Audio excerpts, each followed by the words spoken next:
Hello viewers, welcome to this channel. நான் தான் உங்கள் ஜிஎஸ். இன்னைக்கு நம்ம வீடியோவில் ஒரு முக்கியமான இன்ஃபர்மேஷன் பற்றி தான் பார்க்க போகிறோம். ட்ரெயினில் ட்ராவல் பண்ணுற எல்லாருக்குமே இந்த ரெண்டு முக்கியமான விஷயம் கண்டிப்பாக தெரிஞ்சிருக்கும். அதில் என்னன்னு பார்த்தீங்கன்னா, இப்போ ட்ரெயினில் நிறைய கோட்டாஸ் இருக்குது. தக்கல் கோட்டா, ஜென்ரலிஸ்ட் கோட்டா, அதுமாரி நிறைய வெயிட்டிங் லிஸ்ட் கோட்டாஸ் இருக்குது. அண்ட் கூட பார்த்தீங்கன்னா ஆர்இசி அப்படின்ற ஒன்று இருக்குது, ரிசர்வ் அகைன்ஸ்ட் கேன்சலேஷன் அப்படின்ற மாதிரி சொல்லுவாங்க.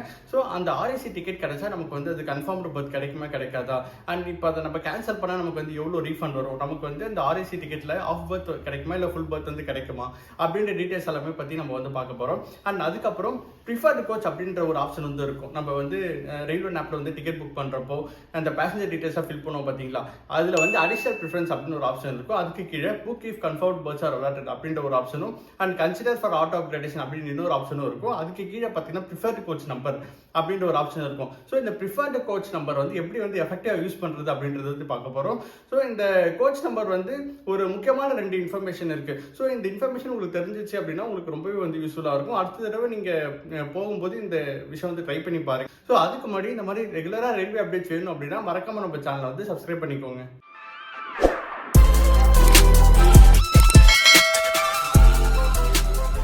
இப்போ ஆர்ஏசினா ஃபர்ஸ்ட் என்ன, நேம்லேயே இருக்கு, ரிசர்வ்ட் அகைன்ஸ்ட் கேன்சலேஷன். ஸோ இப்போ ஒரு ஆர்ஏசி டிக்கெட் நமக்கு கிடைக்குது அப்படின்னா, இப்போ ஒரு ட்ரெயினில் பேர்த்ஸ் எல்லாமே இருக்கும். அந்த பேர்த்ஸ் எல்லாமே புக் பண்ணிட்டாங்க அப்படின்ற பட்சத்தில் லிமிடெட் நம்பர் ஆஃப் சீட்ஸ் தான் இருக்கும். ஸோ அந்த லிமிடெட் நம்பர் ஆஃப் சீட்ஸ் எதில் இருக்குன்னு பார்த்தீங்கன்னா சைட் லோயரில் தான் இருக்கும். ஸோ நம்ம இதுக்கு முன்னாடி சீட்டிங் அல்காரிதம் எப்படி ஒர்க் ஆகுது அப்படின்ற மாதிரி வீடியோ போட்டிருப்போம். ஸோ அந்த வீடியோ படி பார்த்தீங்கன்னா அந்த சைட் லோயர் பர்த் இருக்குல்ல, அதுதான் பார்த்தீங்கன்னா கடைசியாக ஃபில் ஆகும். மற்ற பேர்த்ஸ் எல்லாமே ஃபில் ஆகிட்டு கடைசியாக தான் இந்த சைட் லோயர் பர்த் ஃபில் ஆகும். ஸோ அந்த சைட் லோயர் பர்த் எதுக்காக கடைசியாக ஃபில் பண்ணுறாங்க அப்படின்னா, இப்போ ட்ரெயினில் most of the seats book ஆயிடுச்சு அப்படின்ற பட்சத்தில் நிறைய பேர் புக் பண்ணுவாங்கல்ல. ஸோ அவங்க எல்லாருக்கும் டிக்கெட் கிடைக்கணும் அப்படின்றதுக்காக இந்தியன் ரயில்வேஸ் இந்த ஆர்ஏசின்ற ஒரு விஷயத்தை கொண்டு வந்தாங்க. ஸோ இப்போ நம்ம புக் பண்ணுறப்போ அந்த சைட் லோயர் பர்த்தை ரெண்டு பேருக்கு ஷேர் பண்ணி கொடுப்பாங்க. அதுதான் பார்த்தீங்கன்னா ரிசர்வ்ட் அகைன்ஸ்ட் கேன்சலேஷன் சொல்லுவாங்க. ஸோ இப்படி ரெண்டு பேருக்கு ஷேர் பண்ணி கொடுக்குறப்போ சப்போஸ் யாராவது முன்னாடியே கன்ஃபார்ம்டு பர்த்ஸ் யாராவது புக் பண்ணியிருக்கவங்க யாராவது கேன்சல் பண்ணாங்க அப்படின்ற பட்சத்தில் இந்த ரெண்டு பேர் ஷேரிங்கில் இருக்காங்கல்ல, அவங்க அந்த ஒருத்தருக்கு அந்த ஃபுல் பர்த் அலாட் பண்ணிட்டு அந்த மீதி இருக்க இன்னொருத்தருக்கு அந்த அந்த இன்னொரு சீட்டை சைட் லோயர் பர்த் அலாட் பண்ணிடுவாங்க. ஸோ இப்படி தான் இந்த ரிசர்வேஷன் அகைன்ஸ்ட் கேன்சலேஷன் ஒர்க் ஆகுது. அதுக்காக தான் பார்த்தீங்கன்னா சைட் லோயர் நீங்கள் ப்ரிஃபரன்ஸ் கொடுத்தீங்க ட்ரெயின் டிக்கெட் புக் பண்ணுறப்போ அப்படின்னு கேட்டீங்க, மோஸ்ட் ஆஃப் த டைம் கிடைக்காது. வேற ஏதாவது ஒரு அப்பர் பர்த்தோ இல்லை மிடில் பர்த்தோ அந்த மாதிரி தான் கிடைக்கும். ஸோ தக்கல் டிக்கெட் நீங்கள் புக் பண்ணுறப்போ இந்த சைட் லோயர் ப்ரிஃபரன்ஸ் அவாய்ட் பண்ணீங்க அப்படின்னா உங்களுக்கு டிக்கெட்ஸ் கிடைச்சிரும். பிகாஸ் அந்த சைட் லோயர் ஃபுல்லாகவே இந்த ஆர்இசிக்கு அலாட் பண்ணுறதால நமக்கு சைட் லோயர் ப்ரிஃபரன்ஸ் கொடுத்தாலுமே நமக்கு இந்த அல்காரிதம் இப்படி ஒர்க் ஆகாது. இப்போ நீங்கள் ட்ரெயின் டிக்கெட் புக் பண்ணுறப்போ ஒரு சிலருக்கு டேரெக்டாகவே ஆர்ஏசி கோட்டாவில் அந்த ட்ரெயின்ஸில் இருக்கும். அப்படின்றப்ப அவங்க புக் பண்ணிடுவாங்க. அண்ட் ஒரு சிலருக்கு என்ன ஆகுன்னு பார்த்தீங்கன்னா வெயிட்டிங் லிஸ்ட்டில் இருக்கும். புக் பண்ணுறப்போ சார்ட் பேப்பர் பண்ணதுக்கப்புறம் அந்த ஆர்ஏசி கோட்டாக்குள்ளே போயிடும். ஸோ இந்த சார்ட் பேப்பர் பண்ண பிறகு ஆர்ஏசி கோட்டாக்குள்ளே போயிடுச்சு அப்படின்னா நீங்கள் ட்ரெயினில் ட்ராவல் பண்ணலாமா, எலிஜிபிலிட்டி இருக்கான்னு கேட்டிங்கன்னா நீங்கள் கண்டிப்பாக ட்ராவல் பண்ணலாம். என்ன அந்த சைட் லோயர் பர்த்தை ரெண்டு பேர் ஷேர் பண்ணி ட்ராவல் பண்ணுற மாதிரி இருக்கும். ஸோ உங்களுக்கு என்ன சீட் நம்பர் இருக்கோ அதே மாதிரி தான் இந்த ஆப்போசிட்டில் இருக்கவங்களுக்கும் சேம் சீட் நம்பர் தான் இருக்கும். நீங்கள் ரெண்டு பேர் இந்த சைட் லோயர் பர்த்தில் ஷேர் பண்ணி போகிற மாதிரி இருக்கும். இதே வெயிட்டிங் லிஸ்ட் இருக்கவங்க டிராவல் பண்ணலாமான்னு கேட்டீங்கன்னா அது கண்டிப்பாக டிராவல் பண்ண முடியாது. சப்போஸ் நீங்கள் ஆன்லைனில் டிக்கெட் எடுத்திருக்கீங்க, உங்களுக்கு வெயிட்டிங் லிஸ்ட் இருந்துச்சு அப்படின்னா ஆட்டோமேட்டிக்காக டிக்கெட் கேன்சல் ஆகி உங்களுக்கு அந்த கேன்சலேஷன் சார்ஜஸ் மட்டும் எடுத்துட்டு உங்களுக்கு ரீஃபண்ட் ஃபுல்லாக ப்ராசஸ் ஆயிரும்.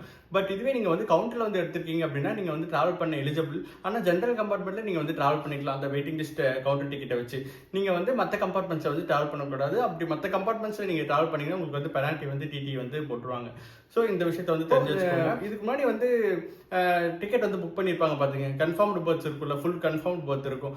அந்த பேசஞ்சர்ஸ் யாராவது டிக்கெட் கேன்சல் பண்ணுறாங்க அப்படின்ற பட்சத்தில் இந்த ஆர்ஏசியில் இருக்கிறவங்களுக்கு பார்த்தீங்கன்னா அந்த ஃபுல் பர்த்தை அலாட் பண்ணுவாங்க. இப்படி தான் ஒர்க் ஆகும். இப்போ உங்களுக்கு சப்போஸ் ஃபார் எக்ஸாம்பிள் ஆர்ஏசியில் பார்த்தீங்கன்னா நம்பரிங் இருக்கும். ஆர்ஏசி 1, 2, 3 இந்த மாதிரி தான் நம்பர்ஸ் அலாட் ஆகும்.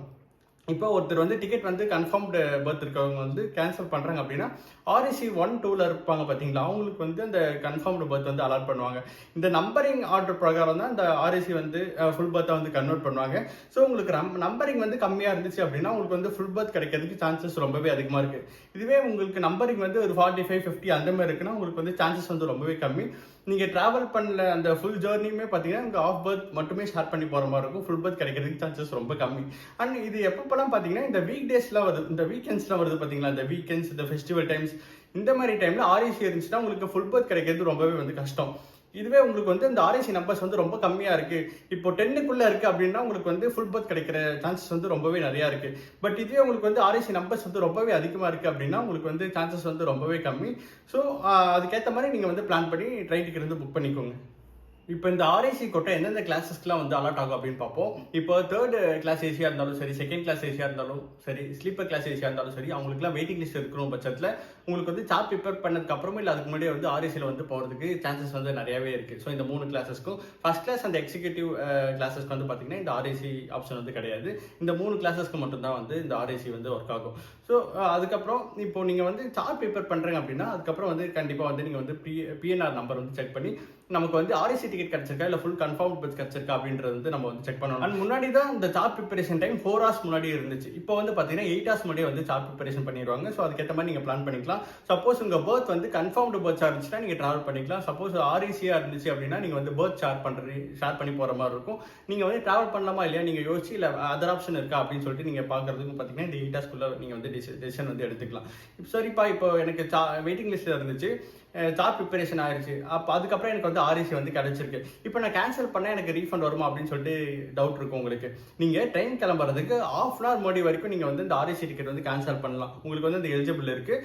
அந்த ஆர்ஏசி டிக்கெட் வந்து கேன்சல் பண்ணுறப்போ அந்த கிளர்க்கேஜ் சார்ஜஸ் அப்படின்னு சொல்லிட்டு ஒரு பெர்சன்டேஜ் வந்து இந்த விஷயத்தை வந்து நீங்கள் தெரிஞ்சு வச்சுக்கோங்க. இந்த ஆர்ஏசி கோட்டாவில் வந்து ஸோ இப்போ ஒரு சிலர் வந்து ஃபீல் பண்ணுவாங்க 2 பேர் எப்படி வந்து ஷேர் பண்ணி லாங் டிஸ்டன்ஸ் வந்து ட்ராவல் பண்ணுறது, பிகாஸ் லாங் டிஸ்டன்ஸில் 2 பேர் ஷேர் பண்ணி போக முடியாது, அவங்களுக்கு கம்ஃபர்டபுளாக இருக்காது அப்படின்ற சார்ட் ப்ரிப்பேர் பண்ணதுக்கு அப்புறம் அந்த ஆர்ஏசி வந்துச்சுன்னா அதுக்காக தான் நம்ம இந்தியன் ரயில்வேஸ் வந்து இந்த மாதிரி வச்சிருக்காங்க. சரி, ட்ரெயின் கிளம்புறதுக்கு 1/2 hour முன்னாடி வரைக்கும் நம்ம அந்த ஆர்ஏசி டிக்கெட் வந்து கேன்சல் பண்ணி நம்ம வந்து ரீஃபண்ட் வாங்கிக்கலாம் அப்படின்ற மாதிரி வந்து சொல்லியிருப்பாங்க.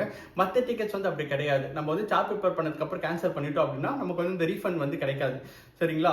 இப்போ இதுவே வந்து ஆர்ஏசி ஆடிச்சுன்னா 1/2 hour முன்னாடி வரைக்கும் நம்ம வந்து கேன்சல் பண்ணி நம்ம வந்து ரீஃபண்ட் வந்து வாங்கி. இப்போ நீங்க வந்து ஒரு லாங் டிஸ்டன்ஸ்ல வந்து டிராவல் பண்றீங்க அப்படின்னா நீங்க வந்து டிடி வந்து ஒருவரில் அவர்கிட்ட வந்து ரெக்வஸ்ட் வந்து கொடுக்கலாம். இந்த மாதிரி லாங் டிஸ்டன்ஸ் வந்து டிராவல் பண்றோம், இந்த மாதிரி 2 பேர் வந்து ஆஃப் பர்த் வந்து ஷேர் பண்ணி போறது ரொம்ப கஷ்டம், இந்த மாதிரி டிக்கெட்ஸ் எதாவது அவைலபிலிட்டி இருக்கா இல்லையா அப்படின்றது வந்து நீங்க டிடி கிட்ட வந்து செக் பண்ணிட்டு சப்போஸ் டிக்கெட்ஸ் வந்து அவைலபிளா இருக்கும்ன்ற பட்சத்தில் உங்களுக்கு வந்து ஆஃப் பர்த் வந்து ஃபுல் பர்த்தை வந்து டிடி வந்து ஷேர் பண்ணி வந்து கொடுப்பாரு டிக்கெட்ஸ் இருக்குன்ற பட்சத்தில். இது ஒரு விஷயம். நீங்க வந்து அடுத்த தடவை நீங்க போனீங்க அப்படின்னா அந்த பர்த்தோட அவைலபிலிட்டியை வந்து இந்த டிடி கிட்ட வந்து நீங்க வந்து கன்ஃபார்ம் பண்ணிக்கலாம். அண்ட் இந்த ஆர்ஏசி வந்து நம்ம எப்படி அவாய்ட் பண்ணலாம்னு பார்த்தீங்கன்னா நம்ம வந்து அட்வான்ஸா வந்து ரிசர்வ் பண்ணிட்டோம் அப்படின்னா இந்த மாதிரி இஷ்யூஸ் வந்து நமக்கு வந்து வராது. அண்ட் இன்னொன்று என்னன்னா இந்த சீசன் டைம், இந்த ஃபெஸ்டிவல் டைம்ல இருக்கும் பார்த்தீங்களா, இந்த மாதிரி டைம்ல நீங்க வந்து டிராவல் பண்றப்போ உங்களுக்கு வந்து ஆர்ஏசி கிடைக்கிறதுக்கு சான்சஸ் வந்து ரொம்ப நிறையவே இருக்கு. ஸோ நீங்க வந்து தக்கல் ஒரு ஆப்ஷனா இருக்கும், அந்த தக்கல் ஆப்ஷன் வந்து ட்ரை பண்ணலாம். தக்கல் ட்ரை பண்றப்போ உங்களுக்கு வந்து இந்த ஃபுல் பர்த்தே வந்து கிடைக்கிறதுக்கு சான்சஸ் வந்து நிறைய இருக்கு. சரிங்களா? ஸோ அடுத்த தடவை இந்த ஃபெஸ்டிவல் டைம்ல நீங்க வந்து பிளான் பண்றீங்க அப்படின்னா நீங்க வந்து ப்ரீயரா புக் பண்றது ரொம்பவே வந்து நல்லது. அண்ட் அடுத்தது வந்து ப்ரிஃபர்டு கோச் ஆப்ஷன். நம்ம வந்து வீடியோ ஸ்டார்டிங்லேயே வந்து சொல்லியிருப்போம் 2 முக்கியமான விஷயம் இருக்கு, இது வந்து நம்ம எஃபெக்டிவா யூஸ் பண்ணணும் அப்படின்ற மாதிரி வந்து சொல்லியிருப்போம். அது என்னன்னு பார்ப்போம். இப்போ ஃபர்ஸ்ட் ஒன் வந்து பாத்தீங்கன்னா நீங்க வந்து ட்ரெயின் டிக்கெட் புக் பண்றப்போ அந்த பேசஞ்சர் டீடைல்ஸ் நம்ம ஃபில் பண்ணுவோம். அதுல வந்து அந்த அடிஷனல் ப்ரிஃபரன்ஸ்ல ப்ரிஃபர்டு கோச் நம்பர் அப்படின்ற ஒரு பாக்ஸ் வந்து இருக்கும். ஸோ அந்த பாக்ஸ் வந்து நம்ம வந்து பார்த்துருப்போம், பட் ஆனால் யூஸ் பண்ணியிருக்க மாட்டோம். ஸோ அதில் வந்து ப்ரிஃபர்டு கோச் நம்பர் கொடுத்தா அந்த கோச் நமக்கு வந்து டிக்கெட் கிடைக்குமா அப்படின்ற மாதிரி உங்களுக்கு வந்து டவுட்ஸ் இருந்திருக்கும். டிக்கெட் வந்து நீங்கள் அட்வான்ஸாக பண்ணுறீங்க அப்படின்னா கண்டிப்பாக நீங்கள் ப்ரிஃபரன்ஸ் கோச் கொடுக்குற கோச்லேயே உங்களுக்கு வந்து பார்த்தீங்கன்னா டிக்கெட்ஸ் வந்து கிடைக்கும்.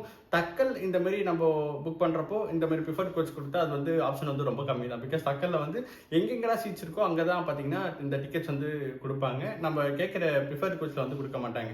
ஸோ இது ஒரு விஷயம். இப்போ வந்து ப்ரிஃபர்டு கோச் வந்து ஆப்ஷன் வந்து நம்ம எப்படி வந்து செக் பண்ணலாம்னு பார்த்தீங்கன்னா இப்போ நம்ம பேசஞ்சர் டீடைல்ஸ் ஃபில் பண்ணுறோம்ல, அதுக்கு ஜஸ்ட் இந்த ரயில் ஒன் ஆப்பில் 1 page முன்னாடி போனீங்க அப்படின்னா இந்த ட்ரெயின் டீடைல்ஸ்லாம் வரும், ஃப்ரம் டு ட்ரெயின் நம்பர் இதெல்லாமே வரும்.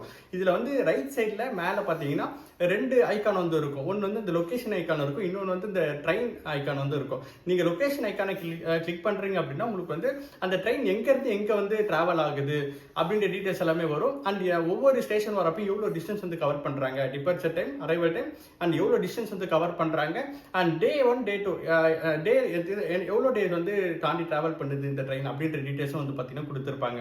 இது வந்து அந்த லொக்கேஷன் ஐக்கான். அடுத்தது வந்து ட்ரெயின் ஐக்கான் ஒன்று இருக்கும். அந்த ட்ரெயின் ஐக்கானில் என்ன இருக்குன்னு பார்த்தீங்கன்னா 2 ஆப்ஷன் இருக்கும், அதை கிளிக் பண்ணிங்கன்னா ஒன்று வந்து கரண்ட் மூவ்மெண்ட் அப்படின்ற ஒரு ஆப்ஷன் இருக்கும், இன்னொன்று வந்து கோச் பொசிஷன் அப்படின்ற ஒரு ஆப்ஷன் இருக்கும். அந்த கரண்ட் மூவ்மெண்ட்டை கிளிக் பண்ணுறீங்கன்னா ட்ரெயின் கரண்ட்ல எங்கே வந்து டிராவல் ஆகிட்டு இருக்கு அப்படின்ற லைவ் லொக்கேஷன் வந்து பார்த்தீங்கன்னா நமக்கு கிடைக்கும். அண்ட் செகண்ட் இந்த கோச் பொசிஷன் இருக்கும். அந்த கோச் பொசிஷன் நீங்கள் கிளிக் பண்ணீங்க அப்படின்னா அந்த ட்ரெயினோட மொத்த லே அவுட்டும் பார்த்தீங்கன்னா நமக்கு வந்து கிடைக்கும். அது இப்போ ட்ரெயின் வந்து ஸ்டார்டிங்கில் ஃபர்ஸ்ட் வந்து இன்ஜின் இருக்கும், அதுக்கப்புறம் அதுக்கப்புறம் இந்த எஸ்எல்ஆர் கோச்சஸ் இருக்கும், அதுக்கப்புறம் ஜென்ரல் கம்பார்ட்மெண்ட் இருக்கும், அதுக்கப்புறம் லைனாக அந்த ஸ்லீப்பர், ஏசி ஸ்லீப்பர், இந்த 2 AC 1 AC இந்த மாதிரி லைனாக வந்து பார்த்தீங்கன்னா வச்சுருப்பாங்க. ஸோ இந்த லே அவுட்டை வந்து நீங்கள் பர்டிகுலர் ட்ரெயினில் நீங்கள் வந்து ட்ராவல் பண்ணுறீங்க அப்படின்னா அந்த கரண்ட் கோச் பொசிஷனில் போயிட்டு அந்த ட்ரெயினோட லே அவுட்டை வந்து ஃபஸ்ட்டு செக் பண்ணிக்கோங்க. அதை செக் பண்ணிவிட்டு அதுக்கப்புறமா அந்த ட்ரெயின் டிக்கெட் புக் பண்ணுறப்ப அந்த ப்ரிஃபர்ட் கோச் ஆப்ஷனில் நீங்கள் வந்து உங்களுக்கு எந்த கோச் வேணுமோ அந்த கோச் நம்பர் வந்து கொடுத்துக்கலாம். இந்த லே அவுட்டை இந்த கோச் பொசிஷனை வந்து ஏன் நான் பார்க்கணும் அப்படின்னு சொல்கிறேன்னா, இப்போ வந்து உங்கள் கூட வயசானவங்க யாராவது வந்து ட்ராவல் பண்ணுறாங்க அப்படின்ற பட்சத்தில் அவங்களால பிளாட்ஃபார்மில் ரொம்ப தூரம் வந்து நடந்து போக முடியாது. நீங்கள் பிளாட்ஃபார்மில் என்ட்ரான உடனே என்ன கோச் நம்பர் வந்து உங்களுக்கு வேணும் அப்படின்னு வந்து நீங்கள் சூஸ் பண்ணிட்டீங்கன்னா, பிகாஸ் உங்களுக்கு தெரியும் அந்த போர்டில் வந்து மென்ஷன் பண்ணியிருப்பாங்க இந்த பிளாட்ஃபார்ம், அதாவது இந்த ஏரியாவில் இந்த கோச் நம்பர் இந்த கோச் பொசிஷன் வந்து கரெக்டாக நிற்கும் அப்படின்றபடி பிளாட்ஃபார்மில் இந்த போர்ட்ஸ் எல்லாம் நீங்கள் பார்த்துருப்பீங்க. ஸோ அதுக்கேற்ற மாதிரி நீங்கள் வந்து செலக்ட் பண்ணிட்டீங்க. இப்போ வந்து நான் பிளாட்ஃபார்மில் என்ட்ரானோடனே எனக்கு எஸ்ஐட் கோச் எங்கே நிற்கும் அப்படின்னு நான் வந்து முடிவு வந்து நம்ம தெரிஞ்சுக்கிட்டோம் அப்படின்னா, நம்ம அந்த எஸ்ஐட் கோச் ப்ரிஃபரன்ஸில் வந்து கொடுத்தோம்னா நமக்கு அந்த எஸ்ஐட் கோச்லேயே வந்து பார்த்தீங்கன்னா நமக்கு வந்து டிக்கெட் வந்து கிடச்சிரும். ஸோ நமக்கு ஏறுறதுக்கும் ஈஸியாக இருக்கும். இது ஈஸியாக புரியுற மாதிரி ஒரு எக்ஸாம்பிள் வந்து நான் சொல்கிறேன். இப்போ நம்ம சென்னை எக்மோர் போகிறோம்னு வச்சுக்கோங்களேன். இப்போ போகிறோம், ஒரு சில ட்ரெயின்ஸில் வந்து S1 வந்து கிட்ட இருக்கும், இதுவே வந்து S10 வந்து ரொம்ப தூரமாக இருக்கும். ஸோ நான் இப்போ பிளாட்ஃபார்ம் வந்து உடனே ரீச் பண்ணணும் அப்படின்னா நான் S1 கோச்சில் புக் பண்ணியிருக்கேன் அப்படின்ற பட்சத்தில் எனக்கு வந்து பார்த்தீங்கன்னா ஃபாஸ்ட்டாக வந்து நான் அந்த பிளாட்ஃபார்மில் வந்து வந்துடலாம். அண்ட் ரயில்வே ஸ்டேஷன் விட்டு ஈஸியாக வந்து வெளியே வரலாம். இப்போ வயசானவங்களாக இருந்தாலும் S1 இருந்துச்சு அப்படின்ற பட்சத்தில் அவங்க வந்து ஈஸியாக வந்து கிராஸ் பண்ணி ஸ்டேஷன் விட்டு வெளியே வந்துடலாம். இதுவே எனக்கு S10 கோச்சாக இருந்துச்சு அப்படின்னா அவங்க ரொம்ப தூரம் வந்து வயசானவங்களால நடக்க முடியாது. அவங்க ரொம்ப தூரம் நடந்து வந்து அதுக்கப்புறம் தான் வந்து இந்த ஸ்டேஷனுக்கு விட்டு வெளியே வர மாதிரி இருக்கும். ஸோ இந்த மாதிரி டைமில் நீங்கள் வந்து அந்த கோச் பொசிஷன் லே அவுட்டை வந்து நீங்கள் பார்த்து வச்சுட்டீங்க அப்படின்னா உங்களுக்கு வந்து எது பிளாட்ஃபார்முக்கு பக்கத்துலேயே இருக்குது, ஈஸியாக வந்து அக்சஸ் பண்ணுற மாதிரி இருக்குது, ஈஸியாக வந்து நம்ம ஸ்டேஷன் விட்டு வெளியே போகலாம் அப்படின்றத நீங்கள் செக் பண்ணிட்டீங்க அப்படின்னா உங்களுக்கு வந்து நீங்கள் அந்த ப்ரிஃபரன்ஸ் கோச் நம்பரில் அதை கொடுத்துட்டீங்க அப்படின்னா உங்களுக்கு அந்த கோச்லேயே வந்து டிக்கெட் கிடச்சிடும். சரிங்களா? ஸோ அடுத்த தடவை இந்த விஷயத்தை வந்து மறக்காம வந்து ட்ரை பண்ணி பாருங்க. ப்ரிஃபர்டு கோச்சில் அடுத்த முக்கியமான ஒரு விஷயம் என்னன்னு பார்த்தீங்கன்னா, இப்போ நீங்கள் வந்து ஒரு பல்காக வந்து ட்ரெயின் டிக்கெட் வந்து புக் பண்ணுறீங்க அப்படின்ற பட்சத்தில் உங்கள் எல்லாருக்கும் ஒரே கோச்லேயே கிடைக்கணும் அப்படின்னா இந்த ப்ரிஃபர்ட் கோச் ஆப்ஷன் வந்து ரொம்பவே வந்து யூஸ்ஃபுல்லாக இருக்கும். இப்போ ஒரு ஃபார் எக்ஸாம்பிளுக்கு நான் சொல்கிறேன், இப்போ நார்மல் டிக்கெட்டாக இருந்துச்சு அப்படின்னா நம்ம வந்து 6 பேர் வரைக்கும் ஒரு ஐடியில் வந்து டிக்கெட் வந்து புக் பண்ண முடியும். இதுவே தக்கல் டிக்கெட்டாக இருந்துச்சுன்னா 4 பேருக்கு வந்து டிக்கெட்ஸ் வந்து புக் பண்ண முடியும். இப்போ நான் வந்து நார்மல் டிக்கெட்டே எடுத்துப்போ நார்மல் டிக்கெட் வந்து நான் புக் பண்ணுறேன். அப்படி புக் பண்ணுறப்போ எனக்கு வந்து நான் 6 பேருக்கு வந்து புக் பண்ணுறேன். 6 பேர் புக் பண்ணுறப்போ எனக்கு வந்து S3 கோச்சில் வந்து எனக்கு வந்து சீட்ஸ் வந்து 6 பேருக்கும் கிடைச்சிருக்கு. இப்போ நான் அடிஷனலாக இன்னும் ஒரு 2 பேருக்கு வந்து புக் பண்ணணும் அப்படின்ற பட்சத்தில் அவங்களுக்கும் வந்து சேம் கோச்லேயே வந்து கிடைக்கணும். ஏன்னா மற்ற கோச்சஸில் வந்து கிடைக்கக்கூடாது, பிகாஸ் 2 பேரும் தூரத்தில் இருப்பாங்க. அதை வந்து அவாய்ட் பண்ணுறதுக்காக சேம் கோச்லேயே கிடைக்கணும், நான் திரும்ப S3 கோச்லேயே எனக்கு சீட்ஸ் வேணும் அப்படின்றவங்க நீங்கள் வந்து இந்த ப்ரிஃபர்டு கோச்சில் ஃபஸ்ட்டு டிக்கெட் புக் பண்ணவங்களுக்கு நீங்கள் வந்து புக் பண்ணிவிட்டு செகண்ட் புக் பண்ணுறவங்களுக்கு இந்த ப்ரிஃபர்டு கோச்சில் S3 அப்படின்னு சொல்லிட்டு நீங்கள் மென்ஷன் பண்ணீங்க அப்படின்னா உங்களுக்கு அதே கோச்சஸ்லேயே வந்து பார்த்தீங்கன்னா அந்த ரிமைனிங் இருக்க 2 பேருக்கும் வந்து கிடச்சிரும். பிகாஸ் எல்லாரும் ஒரே கோச்லேயே வந்து ட்ராவல் பண்ணிக்கலாம். ஸோ இந்த மாதிரி ஒரு ஆப்ஷனும் நம்ம கிட்ட வந்து இருக்கு. அண்ட் அதுலேயே வந்து ரிசர்வேஷன் சாய்ஸ்னு ஒரு ஆப்ஷன் இருக்கும் அதுக்கு கீழே. ஸோ நீங்கள் வந்து 2 பேருக்கு மேலே புக் பண்ணுறீங்க அப்படின்னா அந்த சாய்ஸ் வந்து காட்டும் உங்களுக்கு வந்து அந்த கன்ஃபார்மாக இந்த கோச்சில் வந்தால் தான் டிக்கெட்ஸ் வந்து புக் பண்ணணுமா அப்படின்ற ஒரு ஆப்ஷன் வந்து கேட்கும். அதை நீங்கள் செலக்ட் பண்ணிட்டீங்க அப்படின்னா உங்களுக்கு வந்து அந்த கோச்சில் டிக்கெட் இருக்கும் பட்சத்தில் டிக்கெட் வந்து புக் ஆயிரும். அந்த செக் பாக்ஸ் வந்து நீங்கள் செக் பண்ணியிருந்தீங்க அப்படின்னா அப்படி நீங்கள் செக் பண்ணல அப்படி நீங்கள் செக் பண்ணி அந்த கோச்சில் வந்து சீட்ஸ் எதுவும் இல்லை அப்படின்ற பட்சத்தில் உங்களுக்கு வந்து டிக்கெட்ஸ் வந்து புக் ஆகாது. சரிங்களா? அதுக்கு தான் அந்த ஆப்ஷன் வந்து மறக்காம வந்து செக் பண்ணுறோம். ஸோ நீங்கள் வந்து இது மூலயமா வந்து செக் பண்ணிக்கலாம் அந்த ப்ரிஃபர்ட் கோச்சில் நமக்கு வந்து டிக்கெட்ஸ் இருக்கா இல்லையா. சப்போஸ் டிக்கெட்ஸ் இல்லை அப்படின்ற பட்சத்தில் நம்ம வேற கோச்சில் புக் பண்ணிக்கலாம். அப்படி டிக்கெட்ஸ் இருந்துச்சு அப்படின்னா எல்லாரும் ஒன்றா ட்ராவல் பண்ணணும் அப்படின்றதுக்காக இந்த ஆப்ஷன் வந்து கொண்டு வந்திருக்காங்க. ஸோ இது ஒரு ரொம்பவே முக்கியமான வந்து ஃபியூச்சர். அந்த நிறைய பேருக்கு வந்து இந்த விஷயம் வந்து தெரிய மாட்டேங்குது. ஸோ இது வந்து ஒரு வீடியோ வந்து சொல்லலாம் அப்படின்றதுக்காக இந்த வீடியோ வந்து ரெடி பண்ணோம். ஸோ இந்த ப்ரிஃபர்டு கோச்சில் அடுத்த தடவை நீங்கள் ட்ராவல் பண்ணுறப்போ இதை வந்து எஃபெக்டிவாக இந்த மாதிரி வந்து யூஸ் பண்ணி பாருங்கள். உங்களுக்கு ரொம்பவே வந்து ஹெல்ப்ஃபுல்லாக இருக்கும். இந்த 2 இன்ஃபர்மேஷன் உங்களுக்கு ரொம்ப யூஸ்ஃபுல்லாக இருக்கும் அப்படின்னு சொல்லிட்டு நினைக்கிறேன். அண்ட் உங்களுக்கு வேறு ஏதாவது டவுட்ஸ் இருந்துச்சு அப்படின்னாலும் நீங்கள் வந்து கமெண்ட்ஸில் லீவ் பண்ணுங்கள். அதுக்கான சொல்யூஷன் வந்து நம்ம வந்து கொடுப்போம். அண்ட் நிறையா லைவ் தக்கல் டிக்கெட் புக்கிங்ஸ்லாம் நம்ம வந்து பண்ணியிருக்கோம். ஸோ தக்கலில் வந்து டிக்கெட் புக் பண்ணுறப்ப என்னென்ன இஷ்யூஸ்லாம் நம்ம ஃபேஸ் பண்ணுறோம் அப்படின்றத பற்றி டீட்டெயிலாக வந்து சொல்லியிருப்போம். அண்ட் 11 ட்ரிக்ஸ் வந்து நம்ம யூஸ் பண்ணி எப்படி வந்து ஃபாஸ்ட்டாக டிக்கெட் புக் பண்ணுறது அப்படின்றத பற்றி சொல்லியிருப்போம். ஸோ அந்த ஒவ்வொரு ட்ரிக்கும் நம்ம எக்ஸ்பிளைன் பண்ணி இந்த வீடியோவும் போட்டிருப்போம். ஸோ அதெல்லாம் போயிட்டு உங்களுக்கு தேவைப்பட்டுச்சு அப்படின்னா நீங்கள் வந்து போயிட்டு பாருங்கள். அண்ட் உங்களுக்கு வேறு ஏதாவது டவுட்ஸ் இருந்துச்சுனாலும் நீங்கள் வந்து கமெண்ட்டில் லீவ் பண்ணுங்கள். அண்ட் மறக்காமல் நம்ம சேனல் வந்து சப்ஸ்கிரைப் பண்ணிடுங்க. அப்போ தான் எனக்கு இன்னொரு மோட்டிவேஷனாகவும் இருக்கும். அண்ட் அடுத்தடுத்து நிறைய தெரியாத இன்ஃபர்மேஷன்லாம் மக்களுக்கு கொண்டு போய் சேர்க்கணும் அப்படின்றது தான் இந்த வீடியோக்கான நோக்கமே.